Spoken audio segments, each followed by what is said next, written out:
Hello everyone, this is Pharmacist Divine, and today I just want to talk to you about this medication known as vancomycin. So vancomycin belongs to a class of drug, what we call glycopeptides, right?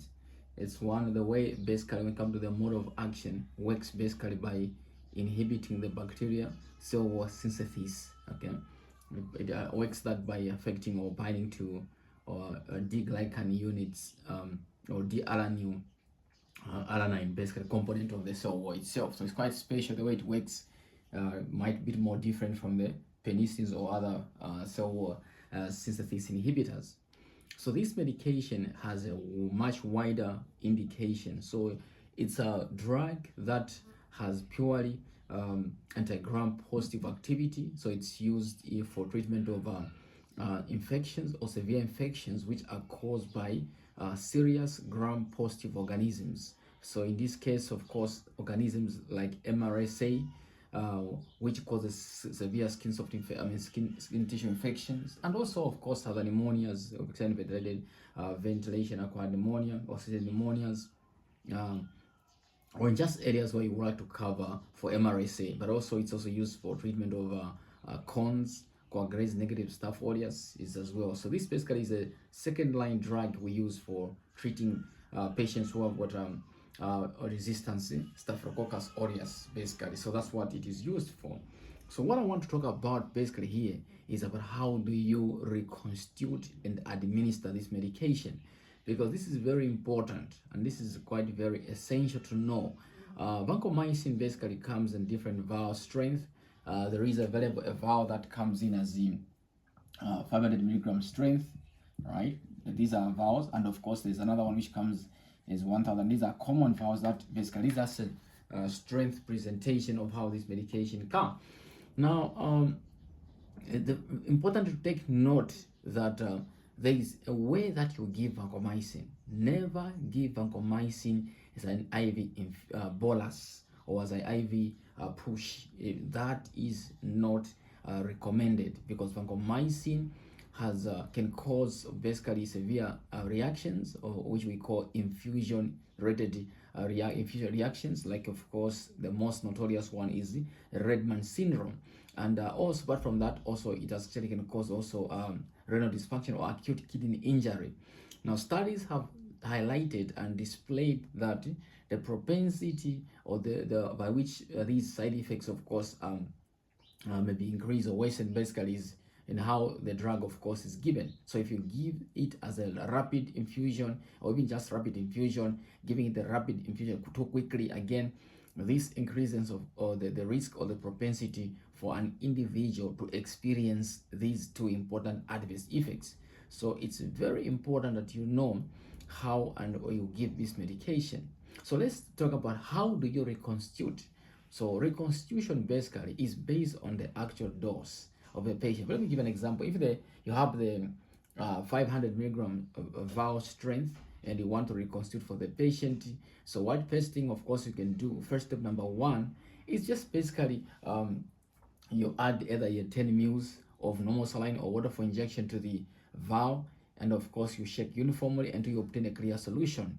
And after you've done that, of course, the next step now is to do further dilution, which can be done with normal saline as well. Further dilution, now you want to dilute the drug to a particular concentration that is usable and safe for the patient. So to make it easier, I will demonstrate like in this manner.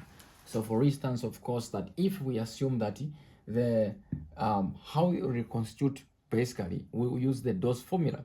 So total volume that you need to give, this is the total volume, okay, of fluids, or total volume, I'll use the word this fluid, of course, is equal to the dose of the patient divided by your reconstitutional concentration. So this final one, the RC down, is constant. So each drug has a safety or final reconstituting concentration that you must arrive at, or that you must, of course, reach for safety purposes.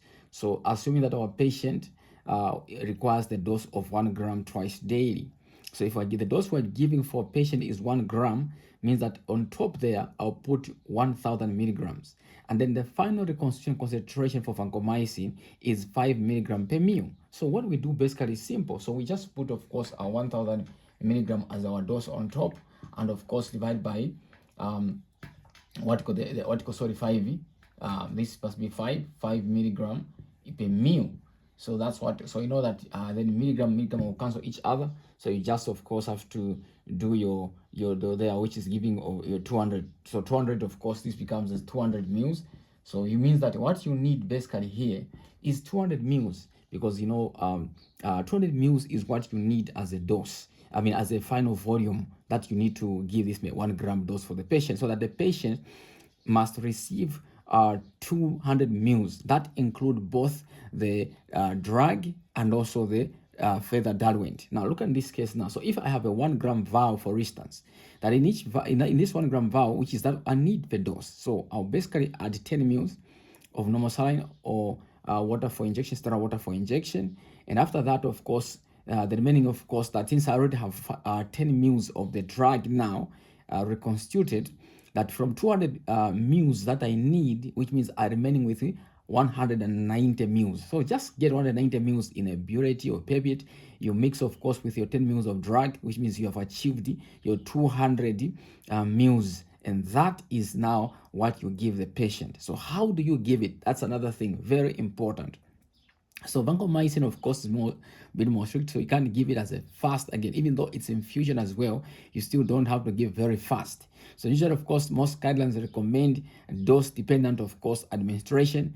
For instance, doses that are 500 milligrams, you can give, of course, at 1 hour. Then, of course, doses that are 1 gram and above, those, of course, you give longer. So in short, if I'm giving 1 gram dose to a patient, I have to give it for at least 2 hours as a constant infusion over 2-hour period. That is how this works. So your 200 mils, which you've calculated here, has to run over 2 hours, and that's more safer for the patient. Very important. Take note of that. So that's how you give, as simple as that. So for more such videos on how to reconstitute and give such special medications, you can follow us more on our YouTube channel and you'll learn much more. Thank you. See you again.